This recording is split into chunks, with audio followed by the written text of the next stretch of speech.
This is Undaunted.Life, a man's podcast. I'm your host, Kyle Thompson. Let's get into it. All right, guys, from the jump here, I just need to, apologize for something. I'm in the process of getting a new microphone. I think something's gone wrong with the microphone that I'm currently using. The warranty is going to take care of it, but there's a weird buzzing in my headphones. I hope to goodness you're not hearing a buzzing on your side. And that's just me being real honest with you guys, because if I can't be honest with you, then what am I here for? So if you're hearing a buzzing, don't worry. We're working on it. We're going to get it fixed up. But I know you guys want this podcast weekly, so I didn't want you to have to wait. So let's go ahead and move on to the reason that I'm recording this podcast. And let's not have you wait any longer. My wife is pregnant. So I am super, super excited about this. Obviously, this is going to be my wife and I's first baby. We are very, very excited about all of this. And we're even more excited about it because even if you go back to episode 71 of this podcast, I revealed to you guys and shared with you that my wife and I have lost two babies. We've had two babies, that we thought we were going to bring into this world over the last 2 years, and it just didn't happen for whatever reason. My wife miscarried, and it sucks. It sucks for a lot of reasons, and we'll maybe talk a little bit more about that later, but we're very, very excited now. As of the recording of, or you listening to this podcast, my wife is just now getting into the third trimester, so we're past all those standpoints where, mom or baby would be at major risk of any type of physical ailment or something like that. So the percentages that we'll be welcoming a baby boy into this world are incredibly high, and so we just wanted to share that with you because here's the thing is, we have a community of guys here with Undaunted Life. You guys participate with the podcast. You interact with us on social media. You send me emails. And the thing is after that podcast, there was a lot of, this was podcast 71, there was an outpouring of love from you guys that I could feel. It was visceral. It was real. And I got emails, phone calls, text messages from people that have, their wives had miscarried and they had lost babies, and even people that had lost children after they had been born. And man, it just sucks in all those different scenarios. And the thing about it is most people are alone when they're going through that. And I didn't feel alone. The first time I didn't tell anybody because, what the heck do you tell somebody when you have a baby die? But the second time I kind of overtold. I told just about everybody. But, all of that, there's the whole rainbow baby thing where you lose a baby and this is a rainbow baby. And we're still praying that this baby's healthy and mama's healthy and all those things. But guys, I just wanted to thank you. I just wanted to take a quick second to say thank you very much for your prayers. I know it sounds weird, especially if you're a non-Christian. It's like I almost felt the prayers from you guys. I felt the concern for my wife and I, and we're just really, really excited that we have guys like you in our lives that have been able to provide for us in that way. But she's pregnant. We're excited. We're getting the house ready. We're getting everything ready to go. But the thing that I wanted to share with you today is the reason why I named the episode what I named it. It's called You're Gonna Make a Great Dad. Because since we've let this news out, since we've told people, we told friends and family, we made it Facebook official a couple of weeks ago or whatever the thing was, is I've heard that a lot. Directly to me, Kyle, you're going to make a great dad. And I just got to say, that's a really, really awesome compliment. Of all the compliments, you can say, hey, you're in really good shape, or hey, I like your face, or hey, you can say a lot of different things, but you're going to make a great dad, or you're going to be a good dad someday. That's next level. That is tier one when it comes to the types of compliments you would want to get. And the funny thing about it is, even well before my wife had ever gotten pregnant, well before we even tried to have kids, I would have people tell me that. I've had people tell me that over the years that, Kyle, I know whenever the time comes, you're going to make a great dad. And so I'm not telling you that so that I can, be super braggadocious on myself. The reason why I'm bringing that up is because that statement that has been uttered by so many people has caused me to really step back and think about who I am and how I'm developing. Because the first thing, because I'm kind of weird with compliments, when people start giving me a compliment, especially in person, I'm just kind of I kind of want to move on and go to the next thing. But when these people were giving me those compliments, the first question that came to mind is, are they right? Am I going to be a great dad someday? I don't know. And then it's okay, well, what does a great dad look like? I look at my dad and the things that I liked about my dad and maybe the things that, I wish were better about my dad or whatever situation may be. But you start, considering those things and you start thinking about those things a little bit further and kind of breaking down what exactly your philosophy is around the answers to those questions, right? And so I've spent a lot of time. At this point, I've spent years, literally years, thinking about that one exact thing. And kind of where I'm at right now is I hope they're right. I hope that these people are right, that I am going to make a great dad someday. But the thing about that is I'm just so glad that these people said that, because it made me think. Because it made me think about the things that I know I'm going to be good at, the things that I'm worried about, the things that, I'm going to need to develop at the same time while I'm trying to be a husband and, dote on my wife and all those different things. But the thing that I wanted to kind of go over today is I wanted to just kind of flow on some things that are going to be going through my brain. And the thing is you guys are going to help me with this because, it takes a village. You guys are part of my village. You're part of, technically part of my extended foxhole, if you will, the guys listening to this podcast. I want to go over a few things that I've kind of been thinking through as, we're working our way towards bringing a baby into this world. So the first thing I kind of thought about, things that I'm actually worried about. Okay, so when I sit back and think about, hey, in roughly about 3 months-ish, hopefully, Lord willing, we'll bring this baby boy into the world. Here's the things that I'm worried about. The first thing is just keeping him alive. I mean, I know that sounds ridiculous, but I've never had to keep another human being alive before, right? I've had a couple of puppies, like all those things, but you can stick a puppy in a cage and leave for a day and no, you don't go to jail. And so that's the first thing is just, I'm not really worried that I'm going to let this kid die, but at the same time, it's like, they are sustained by life by you, but we've been taking all the precautions you can in the year 2020 to make sure baby's healthy. My wife even told me about this thing. I don't even know what it's called, but it's like a sock. It's like a special sock that you put on the baby's foot, and it'll like let you know on your phone if the baby's breathing and exactly what the heart rate is and like what their favorite color is going to be. Like it tells you everything. This thing freaking tells you everything, but it keeps moms or dads from, like waking their baby up in the middle of the night just to make sure that they're still breathing. And, there's SIDS that people have to worry about. And there's all these things that you can be super stressed about. The thing that my wife and I are trying to do is we're trying to prepare ourselves, our hearts and minds and souls as much as possible to make sure that we do everything that we can to honor the gift that God gave us and make sure that this baby can be alive. So that's the first thing that I'm a little worried about, but we're working through it. But now getting into kind of like what kind of dad I'm going to be. Again, hey, you're going to be a great dad. Okay. I'm worried about being too demanding as a father. And so if you can guess, I'm a fairly demanding guy. I know that's going to seem like a surprise to a lot of you guys, especially with my tone here on this podcast, but I'm fairly demanding.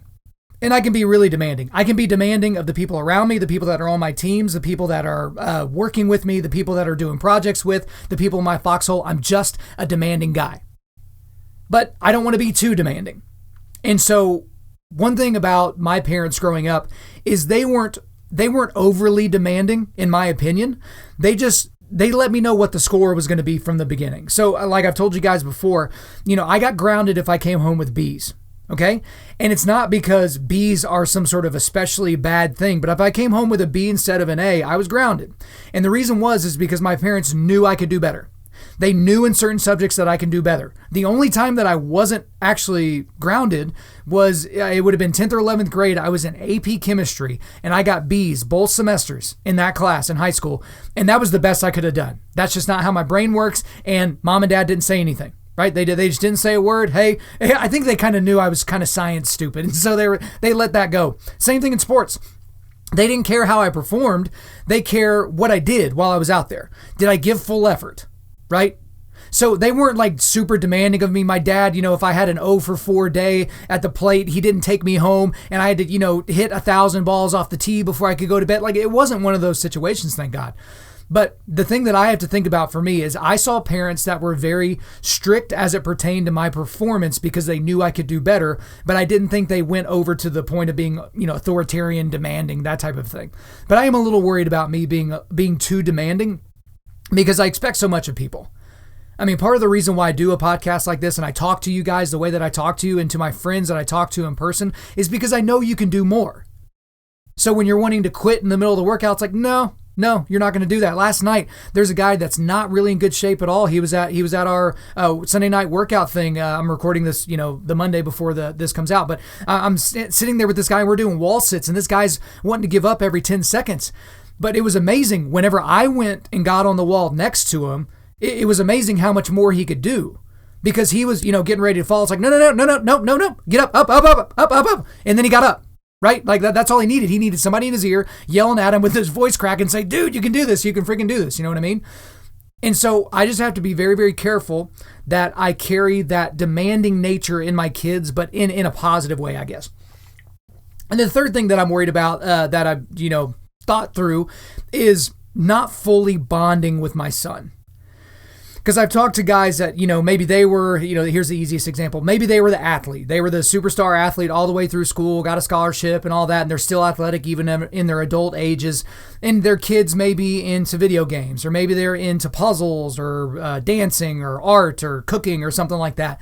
And so that is one thing I'm a little bit worried about. And I know that's not going to be the biggest deal in the world. But again, with me, I'm a fairly eclectic guy. Like I can get into music. I can get into all these different things. But I would love for my son to be really, really into sports. And I would love for him to be especially into the sports that I'm especially into. I'd love for him to like fighting and wrestling and grappling and jiu-jitsu. And I'd love for him to be into baseball. And I'd love for him to be into college football. Like I'd love him to be into those things.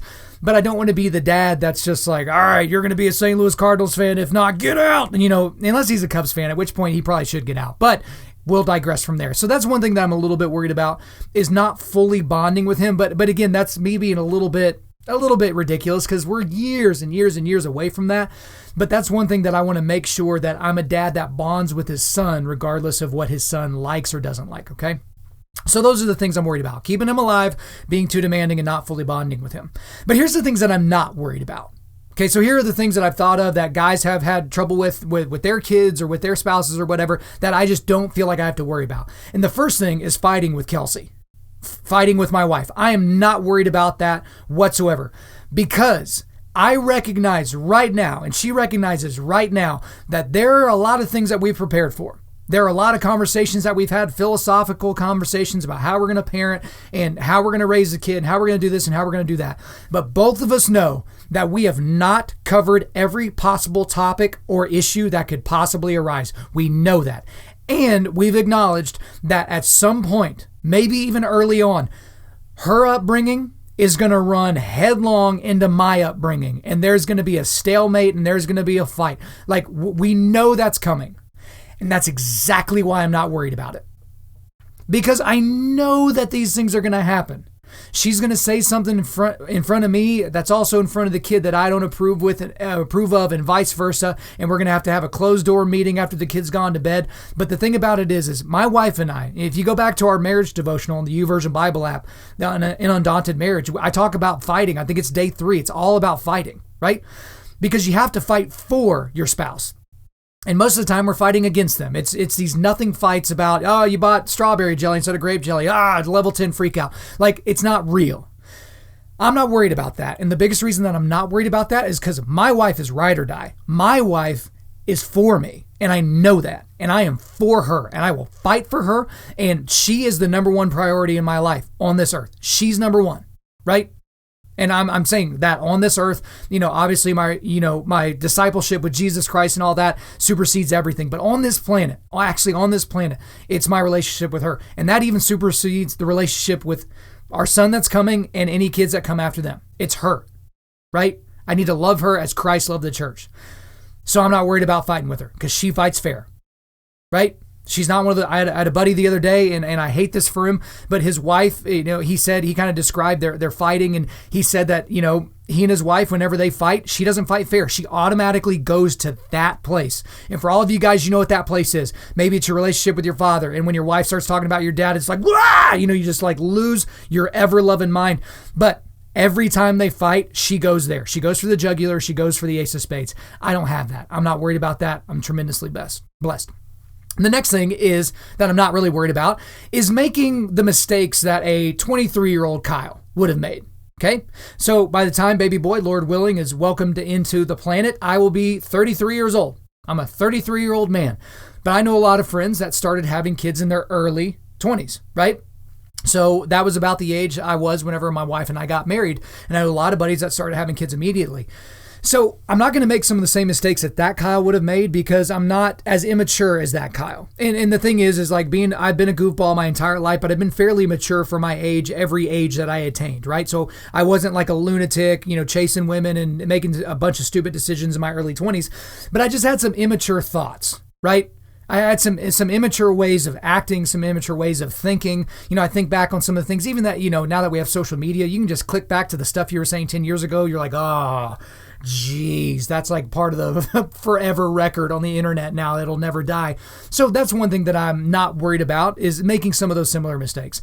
And the thing is I'm 30 freaking 3. It's not like I'm 80. I'm not a sage, one of those types of things. So it's something that I'm still going to have to look back when I'm 43 and think, oh, you numbnut, what did you do that for when you were 33? But, I'm not really worried as much about that.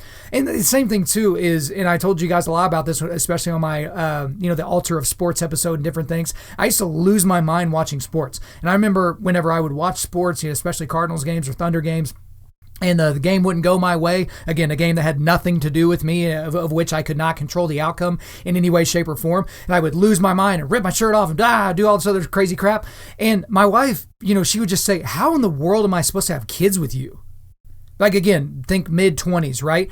And at the time, I'm way too mad to even be able to acknowledge that. But dude, she was right. And so in the last few years, making the adjustments that I've made to my life so that I can be more mature. Like even recently, I was at this big wrestling duel. It was a Bedlam wrestling duel, OU versus OSU. And, it's at OSU, and just, the grown men and women just screaming their hearts out and saying nasty things to the other team and all that. It's just like, man, I'm so glad that I will never show that side of me to my kid.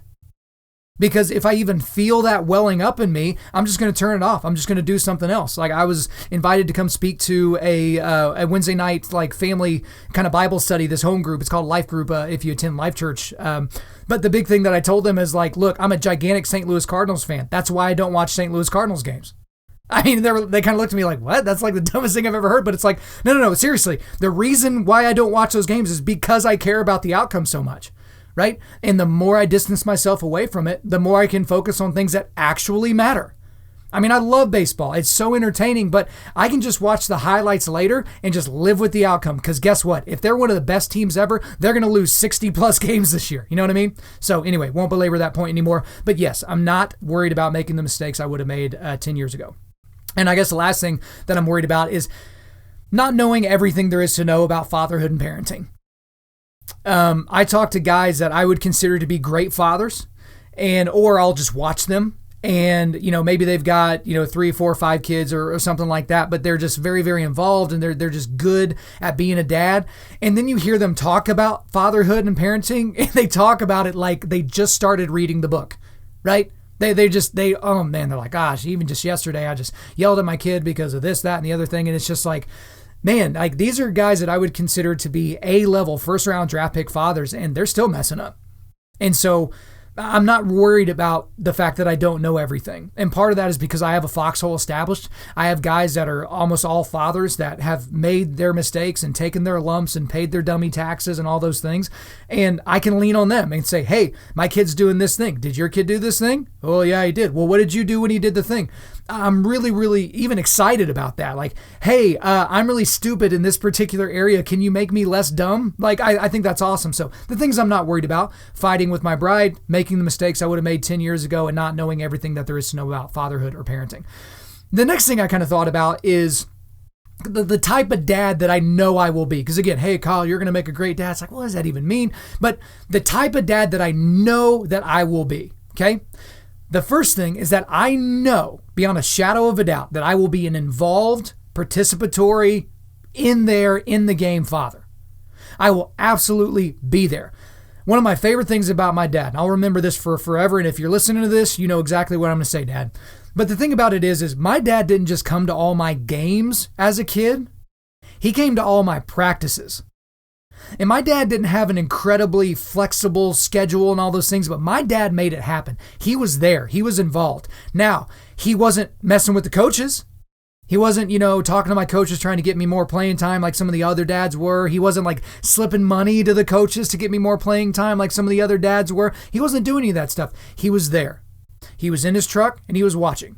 Or he was in a lawn chair. He was just around. And at the time, there were no phones, right? He wasn't sitting there reading a book. He was involved. He was watching his son, right? He was very, very involved. And so I want to be like that. I want to set up a life where I can be super, super involved like that. Not meddling, right? Not a meddling father, but very, very involved. So I know I'm going to be a dad like that because that's the dad that I had. Okay? The next thing that in terms of the type of dad that I know I will be is I'm going to be a protective sheepdog. That's just who I'm going to be. And I don't just mean physically. Okay? So yes, I will model what it's like to be a sheepdog and what it means to be a sheepdog to my son. I will absolutely do that, right? That's part of the thing that I'm most excited about, is being able to show that. But some people take the sheepdog status of things and they only think about it physically, right? Okay, just like with our interview with Pat McNamara, like I need to prepare my combat chassis to be able to be effective in all kinds of situations, with a weapon, without a weapon, at distance or short distance, like got to be strong or got to be quick, all those things. I'm going to be ready for those situations because that's just who I am. But I also want to be a protective sheepdog when it comes to bad theology, bad philosophies, bad worldviews, pluralism, all those things. I want to be able to protect my son from those things. And I know I'm not going to be able to create an environment where I screen out all of the bad theologies and philosophies and everything else that I said. I'm not going to be able to do that. But let's just say, we have our kid in the public school system and he comes home and he says, hey, he's in first or second grade. And he's like, hey, my teacher asked me what gender I felt like today. You best believe Sheepdog Daddy is marching down to the school and we're going to have a very animated discussion with the teacher and anyone else attached to that teacher, right? Because I'm going to protect my son from bad thought processes. I'm going to protect my son from the satanic things in this world that are going to potentially lead him astray. That's exactly what I'm going to do. And that's the encouragement I would give to you guys, is I know a lot of you guys out there, you're dangerous. And I don't mean I'm not saying that sarcastically. There's no tongue in cheek here. You're a dangerous dude. You can fight. You can shoot.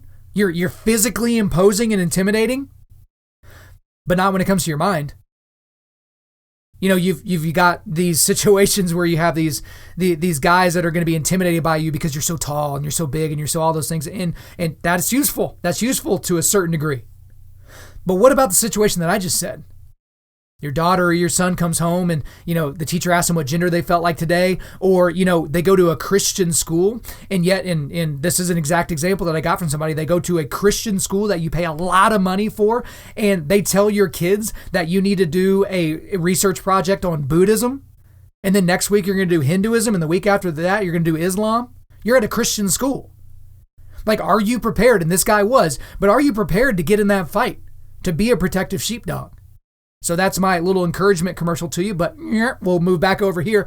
I will be a protective sheepdog dad. I know that. And the last thing is, again, I've set it up before, I'm going to be a demanding father. I know I will be a demanding father. The only question is, will it be the good kind or will it be the bad kind?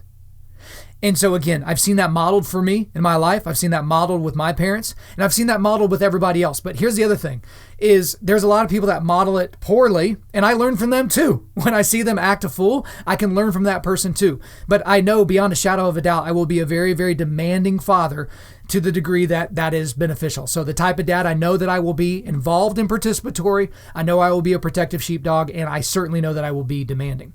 Now, here's the type of dad that I know I won't be. I know this. And some of you are like, oh, you don't know yet. You don't have a kid. It's all going to change. No. I'm making a decision right now.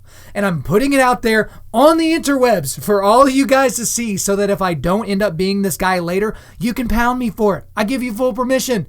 Even if you're a stranger, come on and let me have it. The type of dad that I know I won't be. First thing, I will not be the crazy fill in the blank, baseball, wrestling, jiu-jitsu, basketball, etc. dad. I will not be the crazy you-know-what dad. There's no way. So the dads that are at the wrestling tournament, I saw this one dad, I couldn't believe it. Like, he was in his son's ear so hard. He's sitting right next to the coach. This guy clearly doesn't know anything about wrestling, and he's just getting after his son. And when his son lost, he grabs his son by the arm and he's leading him off the mat. And I can tell you at that exact moment, if he had gone any further than that, there was about a half a dozen sheepdogs that I knew personally in that area that were going to regulate on that dude. But he went crazy wrestling dad. Right? You got the crazy baseball dads that are yelling at the umpire, and, oh, this is the worst thing ever, and blah, blah. It's like there's 7-year-olds out there. They can barely run without falling over, and you're losing your mind because a little league umpire in your local community called a bad strike. Like, really? I know I'm not going to be that dad. And guys, I was set up to be that kind of dad. Because I'm so demanding, because I'm so competitive, I was set up to be that kind of dad. And I'm thankful that my wife and I are having kids now, that I've kind of gotten past that craziness, because my kid would be playing those sports around this time. And if I had had all this experience being a crazy loser, idiot, lousy, loud, idiot dad, then that's who I would have been. That's who I would have been, and there would have been no getting around it, right? That is not the type of dad that's the type of dad I know I won't be. I will not be that type of dad. Here's the next one. The type of dad that I know I won't be. I'm not going to be a helicopter dad, right?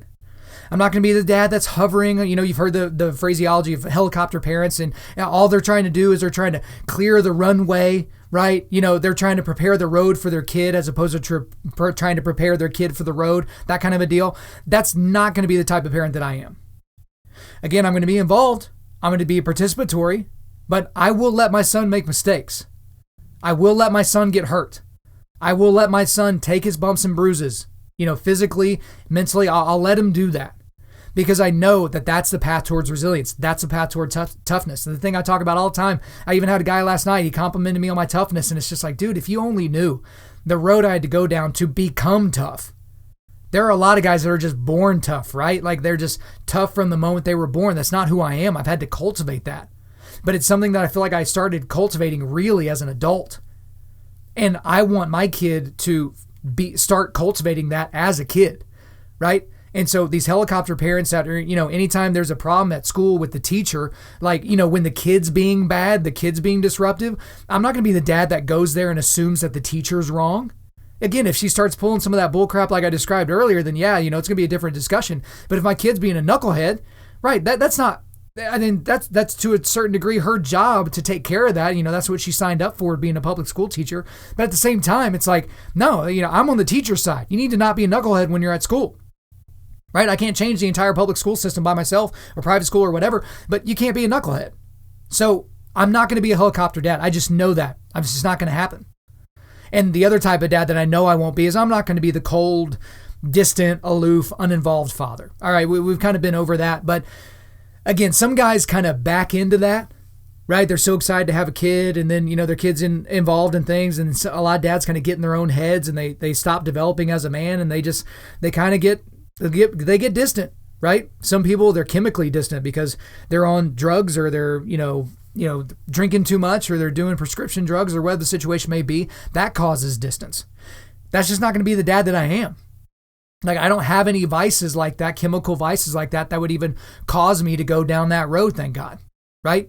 So the type of dad that I know I'm not going to be, the crazy sports dad, I'm not going to be the helicopter dad, and I'm certainly not going to be the cold, distant dad either. But then, as I'm thinking about this, because I've had a lot of time to think about having a kid, and then we found out very, very early that we were having a son, and it was just this tremendous feeling. Like I will remember that for the rest of my life, where I was when we got the email, hey, Y chromosomes floating around in there, you're going to have a boy. But there's a lot of things that I'm excited about when it comes to having a son, okay? The first thing I would say that I'm excited about is kind of the same thing that I tell guys why I wanted a son so much, is because, and this is a little bit crass, but you guys have certainly heard this. When you have a son, you have to worry about a singular penis, right? Whereas if you have a girl, you have a daughter, you have to worry about every penis on the planet, right? I know that's ridiculous, but I've had so many girl dads that have reached out to me, or that I'm friends with. That is exactly their life. They're just like, yeah, with my son, I just got to make sure he doesn't put that anywhere it's not supposed to go until it's time to put it there. With the girls, you just have to worry about so many more things. I know that's a haggard way of saying it, but I'm excited about that aspect, about the fact that I don't have to have that much worry. But getting into the real reasons why I'm most excited to have a son, the very first thing, and to a certain degree is way far above the other things I'm going to mention, is rites of passage.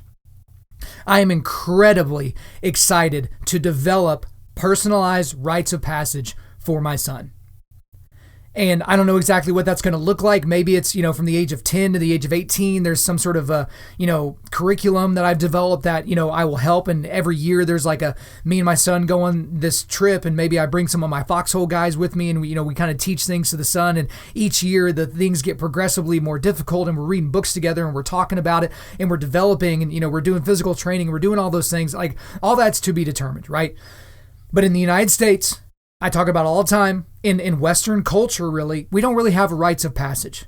The Jewish culture, their religion, they have rites of passage with bat mitzvahs and bar mitzvahs and those different things. We don't really have that as Western Christians. We don't live in a tribal culture or an agrarian culture where they have different rites of passage. Like, okay, you're the man now, you're the man of the house now. They just don't have that. My son will have that. He will know that he is prepared to go into the world when he's 18. He will know that. He will know that he's ready to go. And that doesn't mean that he's impervious to any problems that's going to happen on this planet. That's certainly not what rites of passage do. But he's not going to have any confusion about who he is and who he's supposed to be. None, if I can help it, right? I'm going to do everything I can to make sure he's not wayward and to do the things that I can do that are actually within my power to make sure that he has the lessons he needs and the tools in his tool belt to be successful. I am super excited about that. And guys, to be honest with you, for those of you that have sons, don't you think that if I develop this for my son, then I'm going to pass it on to you? You know I will. Because if it works for him, if it works for us, I want to make sure that it gets out to as many people as possible. The other thing that I'm most excited about when it comes to having a son is just being able to pass on wisdom. When you're a little kid and you have a conversation with your great-grandfather or your grandfather or even your dad or something like that, and just the wisdom. And it's not like, hey, here, I'm about to impart some wisdom. Grab a notebook and a pencil. Like it doesn't even have to be that formal, but you just learn things from being around. And I'm excited to do that. Like, when he starts lifting weights, if he's physically able to do that, when he starts lifting weights, being able to show him the proper form on a squat or a deadlift. Right? Whenever he gets time to be in a particular sport, let's say it's baseball, being able to show him how to have a swing where, the barrel of his bat is in the zone for as long as possible. Right? If he's into jiu-jitsu, it's like, hey, here's a little tweak to your rear naked choke to make it even tighter to where you get the tap quicker. Just those things, that's wisdom. And those are sports wisdom. But what about just like, hey, this is how you treat mom, right? Watch how I treat mom. You're going to treat her like that. And when you have a girl someday that you love as much as I love mom, you're going to treat her that way too. Because that's not something that I really saw a lot growing up. I didn't see a lot of, proper ways of a husband treating a wife or a wife treating a husband. So I'm excited to show him from my experience and from being around guys like that. I'm ready to pass that wisdom on. I'm excited about that. I'm really excited about that. And I guess the last thing here that I'm most excited about in terms of having a son is just being intentional. Being very, very intentional. I have a lot of guys in my life that they're accidentally good fathers. They're accidentally decent fathers. They're accidentally bad fathers. It's because they have no intentionality in their lives. And I'm talking to the guys here that are maybe just kind of flowy. Think of the guys that are late all the time, right? Time's just kind of relative. Hey, we'll get around to it. Hey, it's Saturday at 5:30 and you just now start the text message about getting guys together for the fight. The guys that are just less intentional, right? I try to have intentionality with every part of my life, whether it's trying to get guys together for the fights or developing it in my marriage or who I am as a person, right? I'm very excited about being intentional with my son. And for some of you, you might be getting the idea that I'm just going to have a super regimented life and I'm not going to have any ambiguity and, I'm not going to have any wiggle or left or right. I'm certainly going to have that. It may not be in the presentation that I'm giving to you right now, that maybe you don't really hear that from me. You don't really get that in my voice, but I'm absolutely going to have that. I'm not going to create this regimented structure that this kid, is going to be developed by the age of 18 and having done all these things and checked every box. I know that there's going to be some wiggle room in this development, but that doesn't mean I can't be intentional. For a lot of guys, when there's ambiguity, whether it's a school project or a work project or something at home, when there's any type of ambiguity, they're like, well, I guess I can't plan. So, well, of course you can. Like there's ambiguity in the weather. That's why you have different shoes. That's why you have different coats. That's why you have a garage that you can, it's a room for your cars that you can pull in. There's ambiguity in the weather. That doesn't mean that you just don't plan for it. You can still be intentional about things. Why do people carry umbrellas in their car? Because in the state of Oklahoma, there could be no rain in the forecast for the next 12 years. It's definitely going to rain within the next hour. That's just kind of how it goes. Like that's just how it happens here. But I want to be very, very intentional. I want to be prepared. I want my heart, my soul, my mind, and my spirit to be as prepared as possible to be able to help this son grow up to be a tremendously beneficial and influential Christian man. I want him to be a sheepdog. I want him to be a warrior. I want him to be an undaunted lifer. That's who I want this kid to be, right? And he's going to have some things that he wants for his life. And the thing about it is none of the things that I just said would be in countervention to the things that he would want to be, right? What kind of a man would not want to be a sheepdog, would not want to be a warrior, would not want to be tough, would not want to be a great, lover of his spouse, a great lover of Christ, those types of things. That's what I want to be. So I'm very, very excited about the rites of passage. I'm very excited about passing on wisdom and being super intentional. That's kind of where I sit. But real quick before I let you guys go, this is a word to the dads out there that have lost babies in the womb. And I'm assuming these were babies that were lost by natural means, by miscarriage, okay? I know there's some of you guys out here that have sat by and watched your spouse kill your baby. right? Through abortion. I'm not talking to those guys right now. That's a different conversation for a different day. I'm talking about the guys that you were so excited that you had a baby on the way and it just didn't quite work out. There's nothing that I can really say that can take that pain away. All that I can tell you is I've experienced it too. And I wish I hadn't. I mean, of course, like some people are like, oh, well, I don't regret any experiences because they all teach me something. No. I wish those babies were alive. I wish they were here right now. I wish they were in my house right now, right? Making a ruckus, making a bunch of racket. But they're not here. For whatever reason, God didn't see fit to allow them into this world. Or maybe in a post-Genesis 3 world, it just wasn't going to be beneficial and, without any intervention from God whatsoever, depending upon your worldview, that they're just not here now. But for you guys, this is my encouragement to you. Tell people about that. Tell people that you've had loss, right? Make sure you talk about it with your wife because that's a very, very personal and intimate thing for her, obviously. But you need to talk to guys. Because the overwhelming thing that I felt and that I learned when I started communicating to guys about this is how many guys had gone through this as well. And they had the exact same feeling that I had after we lost our first baby. And it was that they felt like they couldn't talk to anybody about it. They just didn't know enough. They didn't know that it was this common, or they found out that it was common, but they didn't want to, be the first guy in the group to say something.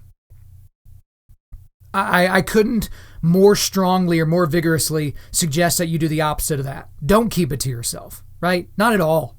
Share it. Share it with maybe not the world, maybe don't put it on Facebook, but share it with guys. Share it with important people in your life. Share it with your family. And I know for me, there were certain people I didn't tell at certain times because I didn't want to multiply the sadness in the situation. But that's the thing, guys, is we live in a world where we need people's help. We need their support.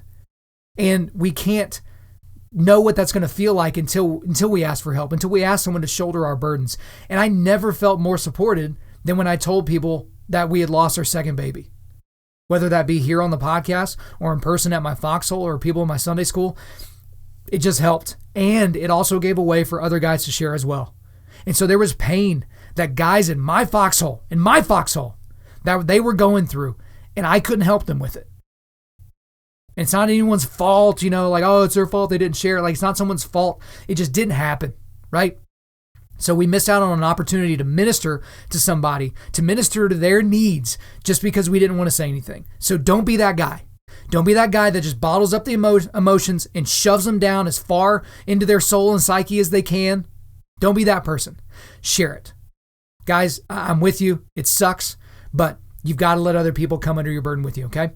All right, guys, before we let you go, we are going to do a quick resilience boost. As you know by now, we are a men's ministry, and our mission is cultivating manly resilience. Specifically, we do that by providing content like this podcast that helps you forge spiritual, mental, and physical toughness. So for today, I've got a few books. So these were the first 4 things that I bought Baby T, all right? Or so they were given to me as gifts, some of them as well. But it was all 3 of the Way of the Warrior Kids books by Jocko Willink. So there's Way of the Warrior Kid, Mark's Mission, and Way of the Warrior Kid 3, Where There's a Will. And then I also got another book that Jocko Willink did that's outside of that series. It's called Mikey and the Dragons. And so those are some of the best books that I think for young men especially, but they would work for girls as well. The Mikey and the Dragons book is meant for, earlier kids. That's like a bedtime reading type book. Whereas, the Way of the Warrior Kids books can be maybe kind of preteen type books or something like that. But it just kind of teaches these kids to be tough. It's very Jocko Willink in its approach. If you're not familiar with Way of the Warrior Kid, you can follow them on Instagram. There's a Way of the Warrior Kid podcast that you can find, but I've just got the links here for you so you can buy those books on Amazon. All right, guys, thanks so much for listening to the podcast. We really do appreciate it. If you would, please subscribe wherever you're listening to this, whether that's Apple Podcasts, iTunes, SoundCloud, Spotify, Google Play, Google Podcasts, or Stitcher. And please refer your friends to listen and share this on social media. Guys, if we deserve a 5-star review, please leave us one because that will let us know what about this content you like, and it'll also get it out to more people. Guys, I'm currently booking speaking engagements for the remainder of 2020. So if you want me to come speak on your podcast, to your team, at your men's event, hit me up, info@Undaunted.Life. The email is info@Undaunted.Life. Life. The website is www.Undaunted.Life. You can follow us on Instagram and Twitter at Undaunted.Life or Facebook.com/Undaunted.Life. Check out our free devotionals on the YouVersion Bible app. Just search Undaunted Life under plans. And as always, we want to thank the band August Burns Red for allowing us to use their entire music library for our content. The intro-outro track on this podcast is our song King of Sorrow, which is off their latest record entitled Phantom Anthem. The links are in the description. I'm your host, Kyle Thompson. Remember, keep cultivating manly resilience, keep forging spiritual, mental, and physical toughness, keep seeking the Lion of Judah.